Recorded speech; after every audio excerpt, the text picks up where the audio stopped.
আসসালামু আলাইকুম বন্ধুরা, কেমন আছেন সবাই? আশা করি আল্লাহর রহমতে ভালো আছেন।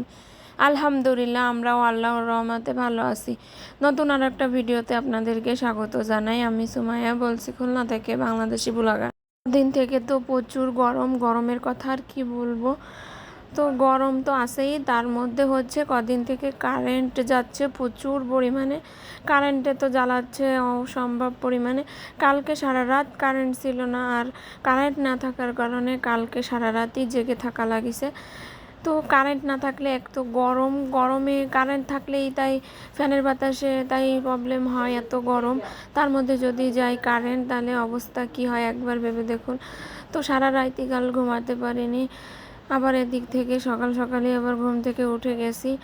আর আজকে একটু দাওয়াত আছে, যার জন্য একটু সকাল সকাল ঘুম থেকে উঠেছি। এখন কিন্তু এই যে বিছনাটা গুছিয়ে এসেছি, আর এখন কিন্তু এই যে ক্লিনিংয়ের কাজগুলো সেরে নেব। তো এই যে ডাস্টিংগুলো, এটা তো প্রতিদিনেরই কাজ। তো মাঝে মধ্যে আসলে আমার হয়ে ওঠে না, মাঝে মধ্যে করা হয় না, তবে দু একদিন গেলে এটা তো করাই লাগে। আর আমার তো এখানে হচ্ছে প্রচুর পরিমাণে ছাইয়ের প্রবলেমে একদম বেকায়দা অবস্থা। আর এখন এই যে কারেন্ট নাই, এখন সকাল থেকেও কিন্তু কারেন্ট নাই। কারেন্ট ছাড়াই কিন্তু সব কাজ এই যে সেরে নিচ্ছি। তবে আজকে গরমের পরিমাণটা একটু কম আছে। তো এই যে একটু একটু করে কারেন্ট ছাড়াই সব কাজ করে নিচ্ছে। আর আমার ওই রুমটা থেকে এই রুমটাতে আলো বেশি পড়ে। এই রুমটা হচ্ছে ঝকঝকে থাকে সবসময়, ওই রুমটা একটু আলো কম পড়ে। তবে এই সামনের রুমটা ভালোই আলো পড়ে, যার জন্য হচ্ছে এই যে একটু দেখা যাচ্ছে। আর ওই রুমে তো কিছুই দেখা যাচ্ছিল না, যেহেতু কারেন্ট নাই, আর ওই রুমটা আলো তো কম পড়ে। দুপুরে যেহেতু রান্নাবান্নার কাজটা নয়, সেজন্য আজকে হচ্ছে আমি ডাস্টিংয়ের কাজটা হচ্ছে আগে থেকেই করে নিচ্ছি। আসলে রান্না বাড়া থাকলে মাথার ভিতরে একটা টেনশন থাকে। তো আজকে যেহেতু সেই টেনশনটা নাই, তার জন্য হচ্ছে আগে ডাস্টিংয়ের কাজগুলো সেরে নিলাম।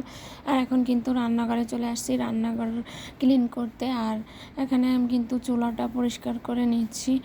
আর রান্নাঘরের সবার আগে হচ্ছে চুলাটাই চোখে পড়ে, আর চুলাটাই সবার আগে পরিষ্কার করাটা আমাদের জরুরি। আর চুলা পরিষ্কার না করে রান্না করতে কিন্তু একদমই ভালো লাগে না। এটা সবার ক্ষেত্রেই, আমি জানি সব আপুরাই রান্না করার আগে চুলাটা পরিষ্কার করে নেয়, আর আমিও তার ব্যতিক্রম নয়। আর এই আমার মনে হয় রান্না বাড়াটা না থাকলেই ভালো হতো। খাওয়া দাওয়া না থাকলে কোনো টেনশনই থাকতো না, কোনো কাজই থাকতো না। এই যত কাজ আর যত কিছু, সব কিছুর মূলে হচ্ছে এই খাওয়া দাওয়া। খাওয়া দাওয়াটা না থাকলেই মনে হয় সবচাইতে বেশি ভালো হতো। চুলাটা যখন পরিষ্কার করা হয় তখন কি ভালোই না লাগে না, চকচক করে সব কিছু, আর এত সুন্দর লাগে দেখতে। বন্ধুরা, দূরে এবং কাছে যে যেখান থেকে আমার আজকের ভিডিওটা দেখছেন, সবাইকে অসংখ্য ধন্যবাদ। ভিডিওটা যদি একটু হলে ভালো লাগে, প্লিজ একটা লাইক করে দিন। আপনার একটা লাইক কিন্তু আমার অনেক উপকারে আসবে। আমরা কিন্তু এখন রূপসা ব্রিজের নিচ থেকে যাচ্ছি। আর এই যে রূপসা ব্রিজের নিচ থেকে এই যে জিরো পয়েন্টের দিকে যাচ্ছি। আর আমরা কিন্তু এই যে এখন অটোতে আছি, আর সবাই মিলে একসঙ্গেই কিন্তু যাচ্ছি। আব্বু আম্মুকেও কিন্তু আমাদের সঙ্গে দাওয়াত করা হয়েছে। তো আমার শাশুড়ি, সবাই মিলে একসঙ্গেই কিন্তু যাচ্ছি। আর সবাই মিলে একসঙ্গে যাওয়ার মজাই কিন্তু আলাদা। আর এই যে এই রাস্তাটা দেখছেন আমাদের রূপসা ব্রিজ পার হয়ে জিরো পয়েন্টের দিকে যেতে, এই দিকটা কিন্তু অনেক সুন্দর একটা পরিবেশ, আর খুব ভালো লাগে আমার গাছগাছালি। আর হচ্ছে এত সুন্দর পরিপাটি রাস্তা, আর পরিষ্কার পরিচ্ছন্ন, খুব ভালো লাগে দেখতে কিন্তু এই রাস্তাটা। আর দিক থেকে কিন্তু একদম গ্রাম্য গ্রাম্য একটা ভাব লাগে, প্রচুর গাছ আর ঘেরবাড়ি, অনেক সুন্দর লাগে কিন্তু। তার জন্য কিন্তু আমি এই ভিডিও ক্লিপটা একটু নিয়ে রেখেছিলাম। এই যে মনোরম প্রাকৃতিক দৃশ্য, এটা কিন্তু সবসময়ের জন্য দেখা যায় না। তো যার জন্য আমি একটা হচ্ছে ভিডিও ক্লিপ নিয়ে রেখেছিলাম। আর কি সুন্দর মনোরম দৃশ্য, প্রাণটা জুড়িয়ে যায়। আর মনে হয় যেন এটা গ্রামীণ একটা পরিবেশ। আর সত্যি এই দিকটা কিন্তু এখনও সিটিজেনের ভিতরে পড়িনি, ওই পাশটা একটু ভিতরের দিকে কিন্তু এখনও গ্রাম।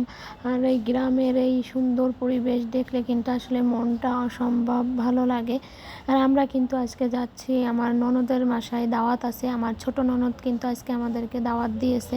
তো আব্বু আম্মু সবাই একসঙ্গেই দাওয়াত দিয়েছে। তো এই তো আমরা কিন্তু চলে এসেছি ছোট ননদের বাসায়। আর আমি কিন্তু আগেও ওই ভিডিওতে দেখিয়েছি আমার ছোট ননদের বাসাও, আগেও অনেকবার এসেছি।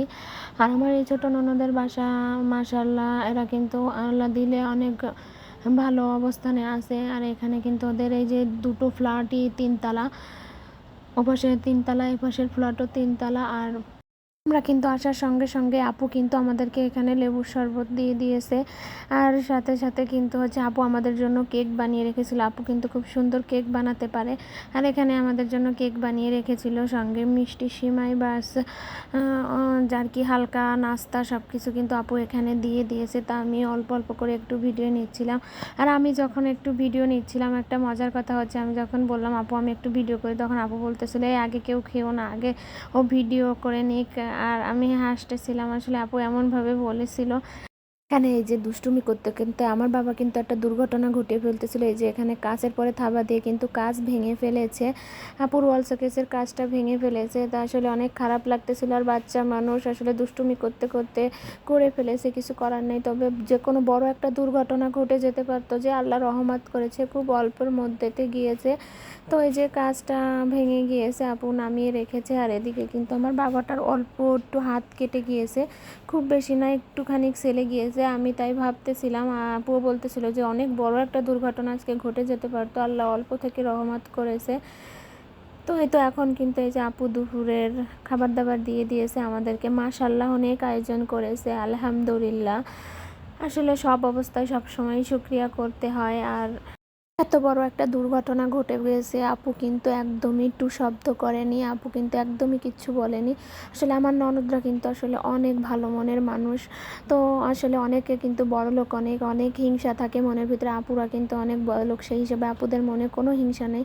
গরিব বলেন বড়লোক বলেন সবার সঙ্গে কিন্তু খুব ভালোভাবে মেশে। আর আসলে সত্যি অনেক ভালো লাগে, কোনো প্রকার হিংসা নেই। অনেকের শুনি ননদরা ভালো না, জ্বালায় হিংসা করে, কিন্তু আমার ভাগ্য ভালো, আমার ননদরা অসম্ভব ভালো, কোনো মনে হিংসা নেই, সবাই খুব ভালোবাসে আমাকে ছোট বোনের মতো। এটাও কিন্তু অনেক বড় একটা পাওয়া। এখানে এই যে বিকেলবেলা আমি কিন্তু ছাদে চলে আসছি আপুর। আর এখানে কিন্তু আপুর অনেক সুন্দর গাছ আছে, খুব ভালো লাগতেছিল গাছগুলো দেখে, গাছ দেখলে আমার অনেক ভালো লাগে। তো এখানে কিন্তু আপুর অনেক ফুল গাছ, ফল গাছ, আর অনেক ফল গাছে কিন্তু ফল ধরেছে। আর এই যে দেখতে পাচ্ছেন, এটা কি চেনেন আপনারা? এটা কিন্তু খুদে জাম, ছোটোবেলায় অনেক খেয়েছি। এইগুলো খেলে কিন্তু গাল লাল হয়ে যায়, এগুলো খেতাম আর গাল লাল করতাম, খুব ভালো লাগতো। আর এই যে ড্রাগন গাছ, এই ড্রাগন গাছটা থেকে কিন্তু আপু ড্রাগনও খেয়েছে। তো আপুর মাশাল্লাহ ছাদ বাগানে কিন্তু অনেক ফল গাছ আছে, ফুল গাছ আছে, দেখে কিন্তু খুব ভালো লাগতেছিল। ছাদটা একদম সুন্দর করে সাজানো রয়েছে। গাছ কিন্তু আমার অনেক ভালো লাগে, গাছ দেখলে কিন্তু আমার মনটা একেবারে ভালো হয়ে যায়। আর সত্যি গাছ কিন্তু ভালো লাগারই একটা জিনিস, গাছ কিন্তু কম বেশি সবারই ভালো লাগে। আর এখানে দেখুন এই যে আপু কিন্তু ছাদে আঙ্গুর ফল গাছও লাগিয়েছে, কি সুন্দর আঙ্গুর ফল গাছ হয়েছে। তো হ্যাঁ মাশাআল্লাহ, আপুর ছাদে কিন্তু কম বেশি সব ফল গাছই আছে, ফুল গাছ আছে, বেশ ভালো লাগতেছিল। আর এই যে এখন কিন্তু ছাদ থেকে নেমে যাচ্ছি। আর আজকে কিন্তু আপনাদেরকে আপুর বাড়িটা ঘুরিয়ে দেখালাম না, অন্য কোনো দিন অন্য কোনো সময় আপুর বাড়িটা ঘুরিয়ে দেখাবো। আর এখন কিন্তু এই যে বাসার দিকে রওনা দিব। তো এই যে আমরা কিন্তু বাসায় চলে এসেছি, তা বাসায় আসার সময় আর কোনো ভিডিও ক্লিপ নিই নাই। আর এখন কিন্তু এই যে রাত্রের খাবার তৈরি করে নিচ্ছি, যেহেতু অনেক কিছু দুপুরবেলা খেয়েছি, এখন কিন্তু একেবারে হালকা নাস্তা তৈরি করে নেব। তাই এখানে হচ্ছে আমি ডিম সিদ্ধ বসিয়ে দিলাম, আর এখানে হচ্ছে দুধ জাল করে নেব। আর দুধ হলে কিন্তু আমার শাশুড়ি মায়ের আর কিছু লাগে না, আম দুধ হলে কিন্তু আমার শাশুড়ি মায়ের আর কি একেবারে কিছু লাগে না। আর দিক থেকে হচ্ছে ডিম সিদ্ধ দিয়েছি, ডিমটা ভর্তা করে নেব। আর এটাই হচ্ছে আজকে আমাদের রাত্রের খাবার। আজকের ভিডিওটা আমি এখানে শেষ করছি। সবাই ভালো থাকবেন, সুস্থ থাকবেন, আমাদের জন্য দোয়া করেন। আল্লাহ হাফেজ, আসসালামু আলাইকুম।